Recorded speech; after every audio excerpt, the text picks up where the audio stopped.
KANGLEIPAK Khongchatna kanglei chasing buhamdai kuluna khurumjari COCOMI na sinduna chatkiba miyam punamaki oiba wahang teret yauba memorandum ama pisinba Khongchat aduda losalakpada misunderstanding oinaba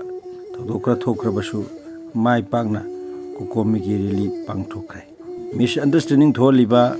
wahi kharada chamam narubadagi yenaba kaya laikrabasu Pangthokhiba COCOMI ki rili asida lankhiba rana hui kaya masu mathang sengtokna rakli Maina paidi amani club singi body galoina lakchaba singi akoi nang leibu sare tongan ba singja mai akoi maike toba lom sai tagi lakpi ba yamon de lakpi ba sing nang leibiro akoi punna koi khana min bai tada do lobi ase ojing ngase ki Khongchat ngase ahan ba manibu ye akoi ke COCOMI na paket pa lengaka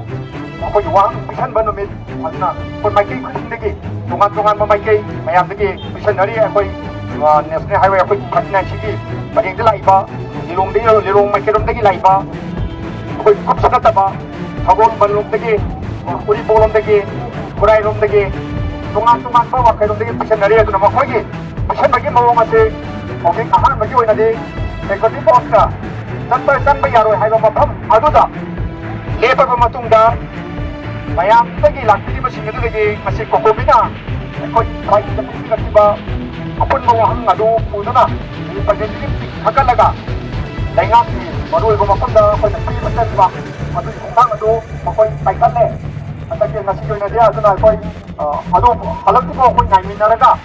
sendiri kau nasi Khongchat nasi, hanji belu sampai anu nak orang mah taikan di nasi lah, atau kau nak anu dia tu mah taikan payau le, aduh tungan mah pun kerja tadi, aduh langbar, aduh kerja di, aduh tu betul le rupiah, aduh buat kau nak hangjau tadi, semana pisan di hana tapi dah le, aduh semana pisan di pada, yang lakukan juga tinggi kali happy ni, yang indah boleh bibra, apa loin nama kita mahal betul ni, sekudi post di macam ni, madu dah ada benar mana mereka dah, apa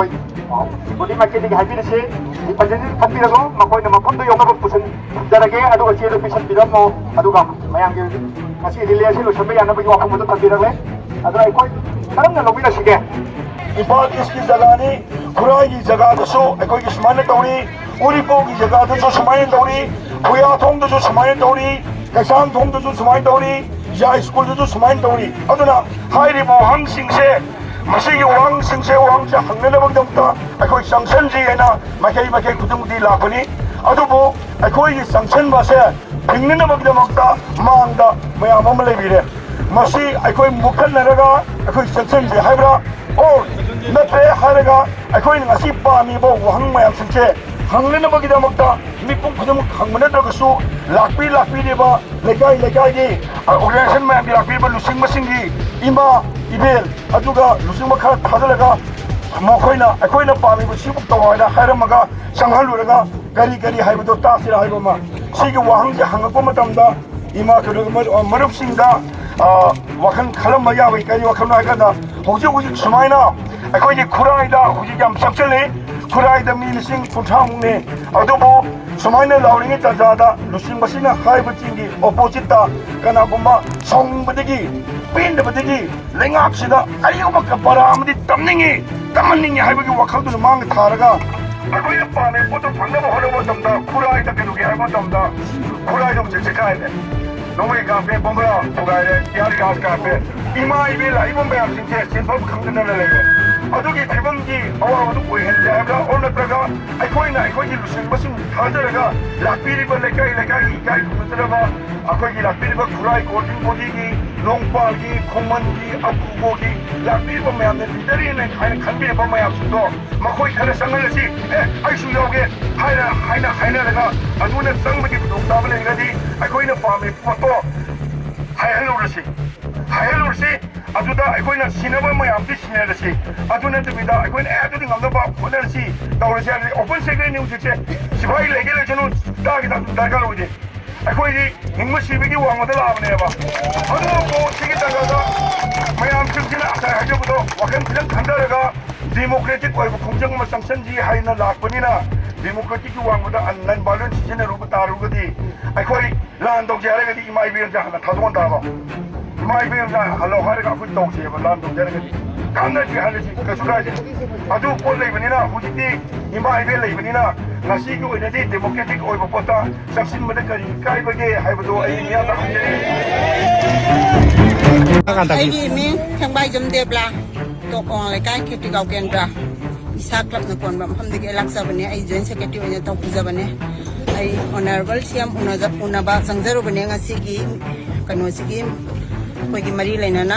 ꯑꯗꯩꯗ honourable ꯁꯤएमꯅ ꯉꯁꯤ ꯑꯩꯈꯣꯏꯅ ꯄꯤꯖꯔꯤꯕ memorandum ꯇꯔꯦꯠꯃꯛꯁꯦ responsibility ꯑꯃꯠꯇ ꯂꯧꯔꯛꯇ꯭ꯔꯦ ꯃꯥꯅ ꯑꯗꯒꯤ ꯍꯧꯖꯤꯛꯀꯤ ꯃꯅꯤꯄꯨꯔꯗ ꯂꯩꯔꯤꯕ ꯇꯝꯄꯥꯛꯇ ꯂꯩꯔꯤꯕ ꯁ꯭ꯇꯦꯠ ꯐꯣꯔꯁꯁꯤꯡꯁꯦ ꯃꯥꯒꯤ ꯄꯋꯥꯔꯁꯦ ꯑꯝꯇ ꯌꯥꯎꯗ꯭ꯔꯦ ꯁꯤꯃꯛ ꯗꯥꯏꯔꯦꯛ ꯃꯥꯅ ꯑꯣꯅꯔꯦꯕꯜ ꯁꯤएमꯅ ꯑꯗꯨꯝ ꯃꯌꯥꯝꯗ ꯍꯥꯏꯕꯤꯔꯛꯑꯦ ꯑꯗꯨꯒ ꯊꯥꯏꯅꯒꯤ ꯃꯇꯝ ꯑꯃꯒꯤ ꯑꯣꯅꯔꯦꯕꯜ ꯑꯩꯈꯣꯏꯒꯤ ꯑꯦꯛꯁ ꯁꯤएम ꯏꯕꯣꯕꯤꯒꯤ ꯃꯇꯝꯗꯗꯤ ꯑꯩꯈꯣꯏꯒꯤ ꯁ꯭ꯇꯦꯠ ꯐꯣꯔꯁꯁꯤꯡꯁꯦ ꯊꯧꯅꯥ ꯌꯥꯝ ꯂꯩ ꯄꯋꯥꯔ ꯌꯥꯝꯅ ꯄꯥꯏ ꯄꯋꯥꯔ ꯁꯛꯇꯤ ꯁꯤꯟꯅꯩ ꯍꯧꯖꯤꯛꯇꯤ ꯃꯤꯍꯥꯠ ꯃꯤꯄꯨꯟ ꯇꯧꯗꯅꯕꯒꯤ ꯁꯛꯇꯤ ꯃꯣꯏꯗ ꯀꯩꯅꯣ ꯀꯟꯇ꯭ꯔꯣꯜ ꯇꯧꯈ꯭ꯔꯦ ꯑꯗꯨꯗꯨꯅ ꯑꯩꯈꯣꯏꯒꯤ ꯂꯣ ꯑꯦꯟ ꯑꯣꯔꯗꯔꯁꯦ ꯉꯥꯛꯄꯗ ꯈꯤꯇꯪ ꯀꯩꯅꯣ ꯇꯧꯔꯤꯅꯦꯅ ꯑꯗꯨꯝ ꯍꯥꯏꯔꯛꯑꯦ ꯑꯩꯅ ꯇꯝꯄꯥꯛꯇ ꯂꯩꯔꯤꯁꯤꯗ ꯑꯁꯤ ꯑꯅꯥ ꯊꯣꯛꯏꯕ ꯇꯝꯄꯥꯛꯇꯗꯤ ꯀꯥꯞꯄꯤꯕꯁꯤꯅ ꯀꯃꯥꯏꯅ ꯃꯣꯏꯗ ꯃꯤ ꯍꯥꯠꯇꯅꯕꯒꯤ ꯀꯩꯅꯣ ꯄꯤꯔꯤꯕꯅꯣ ꯄꯤꯔꯦꯅ ꯍꯥꯏꯔꯒ ꯀꯔꯤꯒꯤ ꯃꯤꯁꯤ ꯃꯤꯅꯥ ꯊꯣꯛꯍꯜꯂꯤꯕꯅꯣꯅ ꯍꯪꯕ ꯃꯇꯝꯗ ꯃꯥꯅ ꯑꯗꯨꯃꯥꯏꯅ ꯍꯥꯏꯗꯤ ꯍꯧꯖꯤक मोगी करी लमबा अतोपद भोट तौरी अदुदगी कनो मयाम अमा थाजलकिनी अदा असामे फन थाजलके हाइबदा माना यानिंग्रे असामे फनदि पामद्रे अदुदुना बेसे कुंबोइना थाजन बिरोना दुमाइ तौरगा ngaइनारगा लेबनी था मरी मंगा संगिनी सिगी सोल्यूशन अमा पुरकना बहटनाबदा होजिकी ओइनादि रेस्पोंसिबिलिटी अमता लौरक्ट्रे हमारे स्टेट फोर्स से पावर पीद्रे हाइरे पावर सोले हाइरे कमता मिहान पुन तौदनबा कमता तौदनबगी मोइदा ऑर्डर अमा थोखरे अदुदन मोइसे पावर याम सोले मतम अमगी एक्सियम इबोबिगी मतमददी पावर याम कलिसिमक डायरेक्ट हाइबिरे जामु बसिबा पावर सोलजे से मोइदा पावर सिनारती हाइरा अदर स्टेट सिक्योरिटी जे पावर जे मोइदा स्टेट सिक्योरिटी मी से यामद्रे मोइदा मिहान पुन तौदनबा मोइदा ऑर्डर तौरे हाबा होम मिनिस्टर हाइबदी लेरिबा तंपाकी वगैरह सिंगी वगैरह एनी मफम खुदिमक्तने मोइसि मिहान पुन तौदनबा पर्सन तौरनो अदुम्बा तौदनबगी कनोसे मोइनो ऑर्डर थोखरे सिन थारेसि कुइरे सिदि बीजेपी की सरकारसना लापदगी थोखिबा वोटने हाबा अखोई साइडगी अपाम भाइरमबजिना अखोइना मपालमदा बोट की ड्यूटी सखिबा सिक्योरिटी सिंगदो मोइसे हलागा अरेंजमेंट दो अदुम खरा सिंतोक सिंचिन तौगेना हाई सिंगदना अखोई मपालमदै लापा आर्मी हाई तारे फोर्सिंग दो थम्बगा अखोई तपाकदना अखोई स्टेट किसे थम्बाना अदुमाय हाई अदुगा अखोइना हाइबसिना सिगी पोसिंग आनै मरक्सिदा अखोइगी इरांगसे आंगांग सिंसिजु अखोइ फाजनबसु ममा सिंजिना खतंग छु वारेको कइनोदा टेंशन ngakta लेनरबनिना अदुना सिगी मरक्सिदा असिना सि याम थोलबनिना अखोइना सेमगी साइडा हाइसिना मपालमदा ड्यूटी सकिबा सिक्योरिटी फोर्स मयाम से ngaइबोइना अखोइ हौजिकी ओइना अखोइ इरांगसे सेमगी साइडगी अखोइ खितंगदि कंट्रोल तौबियो हाइबा अखोइ अपामबजे प्रजाना कइगिनोदा सुम सी हजितसु सी तौनरिसिनी अखोइ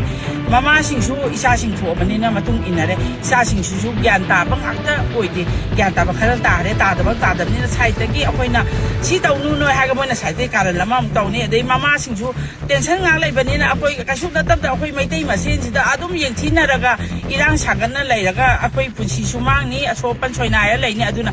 अखोइना सार सेमदा हाइसे अखोइगी ngakpi सेबिरो साना हाइसिना मागी अनिंगवा पामजे हजिंगमा अखोइदा नोइदे हाइदोकपा यादे कइनोदा आइना हाइदोरगा आइना तौबा ngamद्रदि आइ सेम ओरिसे था अनिगा नुमि खरनि खर ओइबनिना आइ अदुदि हाइबा ngamगिरो आइ मतम खितंग चंगनि हाइरेबा सेमबि साइडगी कना याव सेमबि लेरम लोइमा अनम्बा मंत्री लोइ सुरे सिदा गोविंदास यावरमदे अदुगा अखोइ खुराइगी अखोइ ओनबेन याइमा यावरमदे अदुगा हिंगांगी मा यावरमदे अतैदि लोइ सुहौरे